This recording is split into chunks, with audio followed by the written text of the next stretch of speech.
네, 안녕하세요. 반갑습니다. 날로 먹는 물리학의 교사 김종윤입니다. 오늘은 열과 우리 생활 드디어 마무리를 지어보도록 하겠습니다. 갑시다. 네, 생각금을 완성하기부터 같이 시작해 보도록 하죠. 크게 이제 5가지의 갈래로 나눠져 있는 걸 볼 수 있는데요. 열과 우리 생활이라는 단원에서 주요한 내용은 바로 열이 우리 생활에서 어떻게 사용되는지였겠죠. 그래서 열을 받은 물체와 열을 받지 않은 물체, 혹은 열을 뺏긴 물체, 이런 것들이 어떤 변화를 갖고 있는지에 대한 얘기들이 쭉 다뤄졌습니다. 하나씩 살펴봅시다.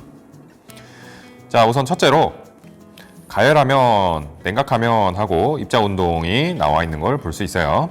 네. 그리고 여기에 설명이 나와 있죠. 물체의 차고 뜨거운 정도를 숫자로 나타낸 것이라고 되어 있습니다. 네. 무엇일까요? 바로 온도겠죠. 그래서 첫 번째 칸에는 온도라고 써주시면 되겠고요. 두 번째로 넘어가 봅시다. 네, 이동 방법이라고 써 있는 거 보니까 여기에는 열의 이동 방법을 서술해 주시면 될 것 같아요. 자, 보면은 첫째로 주변 입자와 충돌해서 진동이 전달되는 방식으로 열이 이동하는 것에 대해서 나와 있습니다. 뭘까요? 바로 전도겠죠. 전도. 그 다음 입자가 직접 이동하는 것은 대류. 그 다음에 입자의 도움 없이 열이 이동하는 방식을 복사라고 한다 그랬어요. 특히 이제 이 열이 사실 빛의 형태로 이동한다. 이런 얘기도 같이 있었습니다. 다음 우측 상단으로 넘어가 보죠. 네, 시간이 흐른 뒤에 모래는 뜨거운데 바다는 차가운 것에 대해서 나와 있어요. 같은 햇볕을 받았는데 하나는 뜨겁고 하나는 차갑네요. 네, 무엇의 차이 때문일까요? 바로 비열의 차이 때문이겠죠. 비열이란 물질 1kg의 온도를 1도씨 높일 때 필요한 열량이라고 설명을 했었어요. 네, 다음 4번으로 넘어가 봅시다. 예, 2개의 컵을 지금 한 통에다가 집어넣었더니 온도가 뜨거웠던 것은 내려가고 차가웠던 것은 높아지는 걸 볼 수 있어요. 그래서 최종적으로 온도가 같아져서 더 이상 열이 이동하지 않는 상태가 되었어요. 네, 이거를 뭐라고 하죠? 우리 열평형이라고 한다 그랬어요. 열평형. 마지막 열팽창 한번 봅시다. 물질에 열을 가하면 이것이 활발해져서 길이나 부피가 커지는 현상이래요. 네. 뭐가 활발해지는 거죠? 입자의 운동이 활발해지기 때문이죠. 그래서 자기들끼리 많이 부딪히니까 서로 거리가 멀어지고, 거리가 멀어지면서 구성하고 있는 물체의 크기가 커지게 된다. 이렇게 설명을 했었습니다. 네, 생각금을 완성하기 끝났고요. 다음으로 넘어가 봅시다. 자, 개념 적용하기입니다. 첫째, 그림은 온도가 다른 물의 입자 운동을 나타낸 것이다. A, B에 대한 설명으로 옳은 것을 보기에서 모두 고르시오 라고 되어 있습니다. 네, A와 B의 차이를 한번 좀 봅시다. A와 B. 자, 분자들 사이의 거리랑 운동 상태, 그리고 온도까지 한번 예상을 해봅시다. 첫째로 거리입니다. A의 경우에는 B에 비해서 입자들 사이의 거리가 멀까요? 가까울까요? 네, 상대적으로 거리가 가깝겠죠. 네, 입자 간 거리라고 써주는 게 좀 명확할 것 같네요. A는 가깝다, B는 멀다. 다음, 운동 상태의 경우에는 A의 경우에는 어때요? A는 입자들의 운동 상태가 빠른 편, 느린 편? 네, 느리다. B의 경우에는요, 활발한 모습을 보여주고 있죠. 자, 그럼 이걸 가지고 비교를 해봅시다. A의 경우에는 입자들 사이의 거리가 가깝고요. 운동 상태는 굉장히 느린 편입니다. 온도는 높은 상태일까요? 낮은 상태일까요? 온도가 낮은 상태겠죠. 그럼 B는 반대로 온도가 높은 상태일까요? 높은. 그래서 이걸 보고 이제 기억, 니은, 디귿, 리을 문제를 한번 풀어봅시다. 기억, A의 온도가 B보다 높다. A의 온도는 B보다 낮아요. 그러니까 틀렸습니다. 니은, B에 열을 가하면 입자 운동이 더 활발해진다. 예, 열을 추가로 가하면은 당연히 입자 운동이 더 활발해지겠죠. 맞는 말입니다. 다음, A와 B를 접촉하면 A의 입자 운동이 더 활발해진다. 자, 온도가 낮은 A와 온도가 높은 B를 붙였대. 자, 그러면은 어디에서 어디로 열이 이동하는 거죠? 온도가 높은 데서 온도가 낮은 데로 열이 이동해야 되니까 B에서 A로 열이 이동을 하게 될 것이고, 이렇게 열이 이동을 하게 되면은 A는 온도가 상승하게 될 것이고요. B는 온도가 낮아지게 되겠죠. 자, 다시 디귿 봅시다. A, B를 접촉하면 A의 입자 운동이 더 활발해진다. 네, 온도가 상승해졌으니까 운동도 더 활발해질 거예요. 맞는 말입니다. 리을, A와 B를 접촉하면 A에서 B로 열이 이동한다. 네, 틀린 말이죠. 그래서 답은 니은, 디귿이 되겠습니다. 다음 2번입니다. 그림 가나다는 얼음 위에 놓인 생선, 얼음 속에 넣은 주스, 냄비 위에 놓인 언 고기를 나타낸 것이다. 가나다에서 공통적으로 열이 이동하는 방법을 쓰시오라고 되어 있습니다. 자, 가 봅시다. 가에는 얼음이랑 생선이 나왔어요. 자, 얘네 두 개가 어떤 방식으로 열이 이동하죠? 열이 이동하는 방식 써봅시다. 우리 전도와 대류와 복사가 있어요. 자, 전도의 경우에는 직접 접촉해서 분자들의 움직임이 옆으로 전달되는 현상이고요. 대류의 경우에는 기체나 액체가 직접 이동해서 열을 전달하는 방식이었어요. 복사는요. 네, 빛의 형태로 물질의 도움 없이 열이 이동하는 방식이 복사였습니다. 자, 그럼 가의 경우에는 전도, 대류, 복사 중에 어디에 해당해요? 얼음 위에 놓인 생선이 얼음과 직접적으로 닿아 있으니까 전도에 해당하겠죠. 전도. 나머지 다도 똑같습니다. 음료수병과 얼음이 닿아 있고요. 그 다음에 고기와 냄비가 서로 닿아 있죠. 그래서 이것은 전도이다. 2번, 열의 이동 방향을 쓰시오라고 되어 있습니다. 열의 이동 방향은 온도가 높은 데서 온도가 낮은 곳으로 반드시 이동하게 되어 있습니다. 자, 그러면은 여기 가부터 봅시다. 가에서는 생선이 더 온도가 높아, 얼음이 더 온도가 높아? 생선이 더 온도가 높겠지? 그래서 가의 경우에는 생선에서 얼음으로 열이 이동할 것이라는 걸 예상해 볼 수 있어요. 다음, 나는 주스가 더 온도가 높을까? 아니면 얼음이 더 온도가 높을까? 네, 주스가 더 온도가 높겠죠. 주스에서 얼음으로 온도가 이동할 것이라는 걸 예상해 볼 수 있고요. 자, 마지막으로 다입니다. 다의 경우에는 고기는 얼어 있고 냄비는 그냥 냄비래. 그럼 뭐가 더 온도가 높을까? 냄비가 더 온도가 높겠지? 그래서 냄비로부터 고기로 열이 이동을 하게 됩니다. 자, 이래서 이제 다의 그림처럼 이제 냄비 위에 고기를 올리는 거예요. 고기가 얼어 있을 때 이런 알루미늄 판이나 아니면 이렇게 냄비 같이 열이 전달이 잘 되는 물체 위에다가 올려놓으면은 이 냄비의 열이 고기로 이동하면서 고기가 평소보다 해동이 조금 더 빨리 됩니다. 네, 그래서 해동시키는 방법 중에 하나예요. 그래서 괄호 1번과 괄호 2번 살펴봤습니다. 3번입니다.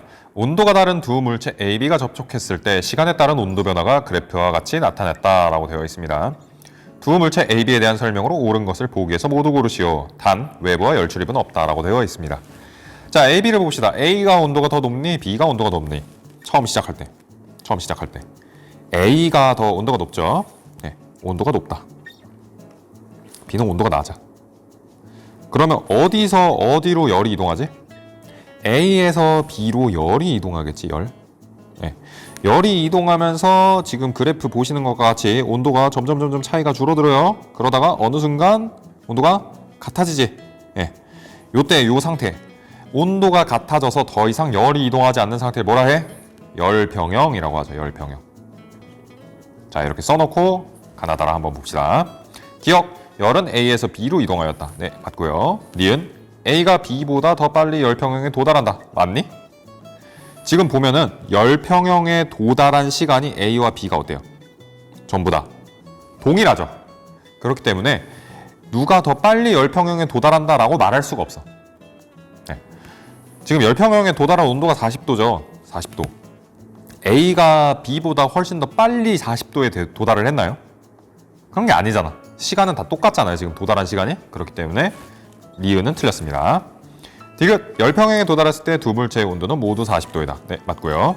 열평형에 도달했을 때 A가 잃은 열량은 B가 얻은 열량보다 크다. 네, 이거 틀렸습니다. 지금 보면은 외부와의 열 출입이 없다 그랬잖아. 그지? 그래서 A가 지금 공급한 이 열이 100% B로 전해진 상태야. 그래서 지금 A와 B의 온도가 같아지는 상태가 된 거예요. 그래서 열평형에 도달했을 때 A가 잃은 열량이 곧 B가 얻은 열량이 됩니다. 따라서 뭐 더 크다 작다 이렇게 얘기할 수가 없어요. 됐죠? 다음 4번입니다. 석빙고는 겨울에 채취한 얼음을 여름까지 저장한 창고로 삼국시대부터 만든 것으로 전해진다. 석빙고에는 얼음을 녹지 않게 보관하기 위해 천장에 3개의 환기 구멍을 만들어 놓았다. 그 까닭이 무엇인지 열의 이동과 관련하여 설명하시오 라고 되어 있습니다. 열의 이동 방식을 다시 써봐야겠네요. 뭐가 있죠? 전도, 대류, 복사예요. 네. 전도, 대류, 복사 중에 무엇을 위해 환기구를 만들었을까요? 환기구. 환기구를 만든 이유는 기체가 이동하는 대류 현상 때문이겠죠. 자, 이렇게 생각해 볼 수 있을 것 같네요. 환기구를 위에다 뚫어놨잖아. 그지? 우리 대류 현상이 어떻게 일어나나 한번 생각을 해봅시다. 자, 물이 있어요. 네, 우리가 물을 끓여. 그러면 아래쪽은 온도가 상승하게 되고 위쪽은 온도가 상대적으로 낮은 편이겠지. 이때 온도가 높은 물은 상대적으로 온도가 낮은 물에 비해서 밀도가 작다 그랬어. 얘는 밀도가 상대적으로 크고. 그래서 밀도 차에 의해서 온도가 높은 물은 위로 떠오르게 되고요. 온도가 낮은 물은 아래로 가라앉게 된다는 거지. 그래서 뜨거운 물과 차가운 물이 공존할 때 뜨거운 물은 위쪽으로, 차가운 물은 아래쪽으로 가라앉는 대류 현상이 생기게 됩니다. 이거는 액체뿐만이 아니라 기체에서도 마찬가지예요. 기체. 그래서 구멍을 지금 위에 뚫어 놓은 거야. 만약에 봐봐. 여기에 더운 공기가 들어갔어. 더운 공기. 문을 통해서 더운 공기가 이렇게 안쪽으로 들어왔어요. 그럼 더운 공기는 아래쪽으로 이동할까요? 위쪽으로 이동할까요? 네. 밀도차 때문에 위쪽으로 올라가게 돼. 자연스럽게. 위쪽으로. 자, 여기다가 이제 구멍을 뚫어 놓게 되면은 이 구멍을 통해서 도로 빠져나가게 되겠지. 네, 그렇기 때문에 위쪽에 환기구가 있는 겁니다. 자, 그래서 다시 정리해 봅시다. 석빙고의 환기구는 대류 현상에 의해 뜨거운 공기가 위로 빠져나갈 수 있게 만든 것이다. 네, 이렇게 설명할 수 있겠습니다. 다음 5번입니다. 그래프는 같은 질량의 물질 A, B, C에 같은 열량을 주어 가열했을 때 시간에 따른 온도 변화를 나타낸 것이다. 비열이 가장 큰 물질을 쓰세요 라고 되어 있습니다. 자, 맨날 얘기하고 있다 우리. 비열이 큰 물체는 온도 변화가 어떻다고? 온도 변화가 적어. 그럼 A, B, C 중에 온도 변화가 제일 적은 애가 누구야? C잖아. 그래서 C가 비열이 제일 크다. 이렇게 설명할 수 있겠습니다. 다시 정리. 우리 3단 문법으로 써봅시다. C는 온도 변화가 작다. 비열이 큰 물체는 온도 변화가 작다. 따라서 C는 비열이 크다. 이렇게 쓰면은 깔끔하게 정리할 수가 있겠죠. 다음 6번입니다. 그림은 다양한 열의 이동 방법을 나타낸 것이다. 네, 괄호 1, 2, 3번이 나와 있습니다. 자, 괄호 1번의 경우에는 물 속의 액체, 주전자 속에 액체가 끓어서 열이 이동하는 방식에 대해서 나와 있으니까 대류를 설명한 것 같고요. 다음 괄호 2번의 경우에는 주전자 전체가 뜨거워지는 현상에 대해서 나와 있으니까 전도에 대해서 얘기를 하는 것 같고, 네, 괄호 3번 모닥불이 옆에 있으면 손이 따뜻해진다. 네. 빛에 의해서 열이 전달되는 방식이 나와 있으니까 괄호 3번은 복사에 대해서 설명한 것이겠네요. 자, 이거랑 관련되어 있는 예를 찾아봅시다. 기억, 햇볕 아래 있으면 따뜻하다. 네. 햇빛은 빛을 이용을 해서 열을 전달하는 방식이니까 복사라고 할 수 있겠고요. 다음, 뜨거운 국에 담긴 숟가락 전체가 뜨겁다. 네. 원래는 숟가락이 담겨져 있는 부분만 뜨거웠는데 시간이 지나면 숟가락의 끝부분까지 같이 뜨거워진다, 뭐 이런 얘기죠. 네, 전도 때문입니다. 다음, 난로를 켰더니 방 전체가 훈훈해졌다. 네, 난로를 킴으로써 기체가 그 안에 있는 공기가 달궈져서 대류 현상이 일어나고, 대류 현상이 일어나면서 공기가 순환해하고, 그래서 따뜻해진 그런 것을 서술하고, 그런 상황을 얘기를 하고 있는 거죠. 따라서 이건 대류에 대해서 설명한 것이라고 할 수 있겠습니다. 자, 그러면 연관 지어봅시다. 괄호 1번. 괄호 1번은 대류에 대한 설명이었네요. 그러니까 디귿과 연결 지을 수 있겠고요. 괄호 2번. 네. 괄호 2번은 전도와 관련된 내용이니까 니은과 연관 지을 수 있고요. 괄호 3번은 복사의 내용이니까 복사와 관련된 내용이 나와 있으니까 기억과 연결 지을 수 있겠습니다. 그래서 답은 괄호 1은 디귿, 2는 니은, 3은 기억이 되겠습니다. 7번 그림 가는 화재 경보기의 구조를 나타낸 것이다. 화재 등으로 온도가 높아지면 AB로 이루어진 바이메탈이 그림 나와 같은 방향으로 휘어 불이 들어온다. 금속 A와 B 중 열팽창 정도가 더 큰 금속은 무엇인지 쓰고 바이메탈의 원리를 설명하시오 라고 되어 있습니다. 네, A랑 B 중에 어떤 게 더 열팽창 정도가 크죠? 우리 지난 시간에 토의했었죠. A가 팽창 정도가 더 크죠. 네, 이러고 나서 이제 바이메탈의 원리를 설명하시면 되겠습니다. 바이메탈은 열 팽창 정도가 다른 두 금속을 접합하여 열을 받아 팽창이 일어날 때 팽창 정도가 더 큰 금속이 바깥으로 가게 휘는 현상을 이용한 물건이다. 네, 이렇게 서술할 수 있겠습니다. 굉장히 길었죠? 네, 다시 설명하면 바이메탈의 경우에는 이제 팽창 정도가 다른 두 개의 금속인데 하나는 요따만큼 늘어나야 되고 A, 하나는 요만큼밖에 안 늘어나. 네, 그래서 이 비율에 맞게 접합해 놓은 금속이 늘어나려면은 어느 한쪽 방향으로 휘어야 됩니다. 그래서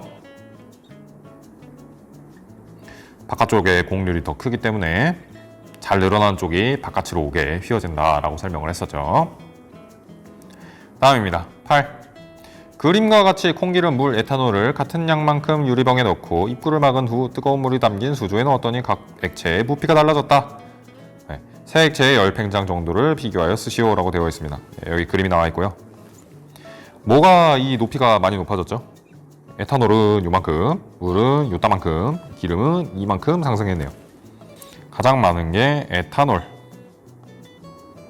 에탄올이 가장 부피가 많이 증가했고요. 그 다음이 콩기름. 그 다음이 물이겠죠. 이 실험으로 내릴 수 있는 결론이 뭐냐? 세 가지 물체를 비교했는데 열팽창하는 정도가 달랐죠. 그래서 결론을 내면 이렇게 정리할 수 있겠습니다. 물질의 종류에 따라 열팽창하는 정도가 같다 다르다? 다르다. 이렇게 정리할 수 있겠죠. 됐죠? 다음은 소설 오즈의 마법사를 토대로 쓴 과학 글쓰기의 일부이다. 등장인물을 소개하는 글을 쓰다가 양철나무꾼을 소개하는 부분에서 글을 계속 쓸 수 없었다. 양철나무꾼은 금속으로 만들어져서 따뜻한 심장을 넣고 싶어 도로시를 따라간다 라고 되어 있는데 키는에서 멈췄어요. 키는. 왜 멈췄을까요? 네, 키가 계속 변하기 때문이겠지. 그지? 굉장히 재밌는 글인 것 같아요. 내가 봤을 때는. 양철나무꾼은 금속으로 되어 있다 그랬고 금속은 열을 받으면 열팽창이 일어나요. 그러니까 온도에 대한 명확한 정의가 없으면은 키를 정확하게 서술할 수 없겠죠. 그래서 만약에 여러분들이 이걸 정확하게 서술을 하고 싶다 그러면은 온도가 뭐 예를 들어서 30도씨다. 30도씨에서는 키가 얼마이다. 이렇게 온도에 대한 서술이 같이 들어가줘야 열팽창을 고려해서 양철나무꾼의 키를 서술할 수 있다. 이렇게 볼 수 있겠습니다. 네, 이런 내용이 들어가면 다 맞는 말이 됩니다. 다음 10번입니다. 최근 메르스와 같은 감염성 질병, 요즘에 메르스라고 하는 것보다 저게 낫겠죠? 코로나19와 같은 감염성 질병에 대한 관심이 굉장히 높아지고 있다. 공항의 입국장에서 열화상 카메라를 이용해 감염 의심 환자를 검사하고 있다. 카메라를 이용한 방역의 원리를 조사하고 이 방역법을 홍보하는 포스터를 만들어보자. 네, 근데 포스터까지 만들기는 좀 힘드니까요. 이 원리에 대해서 간단하게 소개해 보도록 하겠습니다. 자, 열화상 카메라의 원리라고 되어 있는 자료를 가져왔어요. 열화상 카메라 안에는 적외선 센서가 들어있대요. 사람의 경우에는 체온을 갖고 있죠. 이 체온의 정도에 따라서 적외선 파장이 달라진대요. 자, 봐봐. 여기 사람이 있어. 종윤쌤이야. 네, 종윤쌤이 있는데 종윤쌤의 몸에서는 여러분들 눈에 보이진 않지만 적외선이라는 게 나오고 있어요. 적외선. 그래서 그 적외선에 대해서 분석을 해보면 이 파장의 길이가 이 정도였다고 해봅시다. 근데 온도가 높으면 적외선 파장이 짧아진대.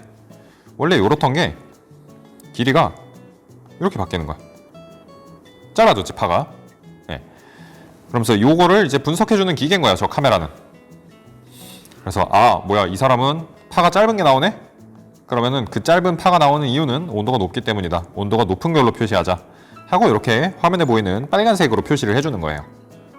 요게 열 화상 카메라의 원리래. 됐죠? 다음 11번입니다. 에너지 문제는 인류가 해결해야 할 여러 가지 문제 중에서 가장 중요한 문제로 여겨진다. 전 세계 3분의 1 이상이 건물에서 사용되며 건물에서 사용된 에너지의 약 4분의 3은 냉난방에 이용된다.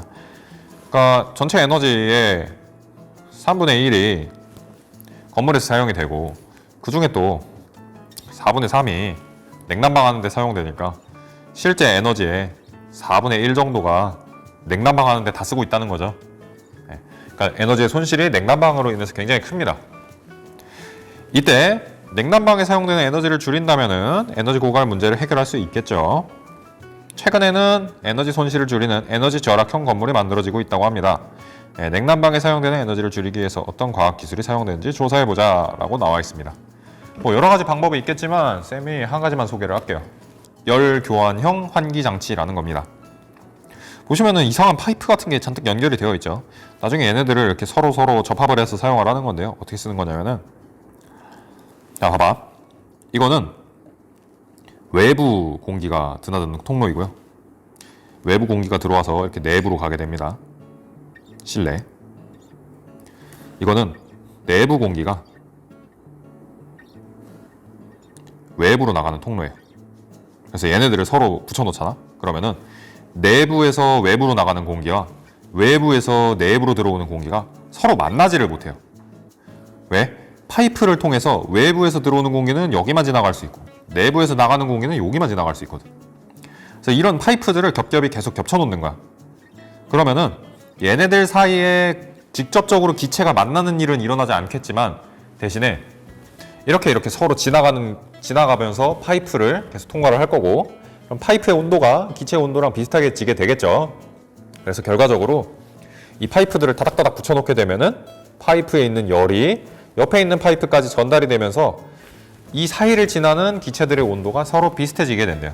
그래서 환기를 하면서 열도 같이 보존을 하고 싶을 때 사용하는 장치라고 합니다. 그래서 이름이 열교환형 환기 장치래요. 요즘처럼 코로나19 바이러스 때문에 환기의 이런 중요성이 굉장히 많이 대두가 되고 있고, 그래서 여러분들 학교에서 수업 왔는데 겨울인데 추워 죽겠는데 막 창문 열고, 여름인데 더워 죽겠는데 창문 열고 막 그랬잖아. 이제 그럴 때 이런 장치를 우리가 잘 활용을 하면은 환기를 하면서도 우리가 시원하거나 따뜻하게 유지를 할 수 있다는 거야. 이게 굉장히 열을 보존하는 데 큰 도움을 준다고 해요. 그래서 이런 방식도 있다는 거 여러분들이 알았으면 좋겠습니다. 다음 12번. 전통가옥은 냉난방 장치를 사용하지 않고도 실내 온도를 적절히 유지할 수 있도록 설계되어 있다. 전통가옥에서 실내 온도를 효율적으로 유지하는 원리를 조사한 후 이를 이용하여 에너지를 절약할 수 있는 집을 설계해보자 라고 나와 있습니다. 네, 이건 쌤이 하진 않을게요. 여러분들이 궁금하면 조사해 보시고요. 네, 오늘은 여기까지 하도록 하겠습니다. 여러분들 궁금한 거 있으시면 구글 클래스룸이나 카카오톡 아니면 유튜브 댓글로 질문해 주시면 되겠습니다. 오늘도 봐줘서 고맙습니다. 안녕.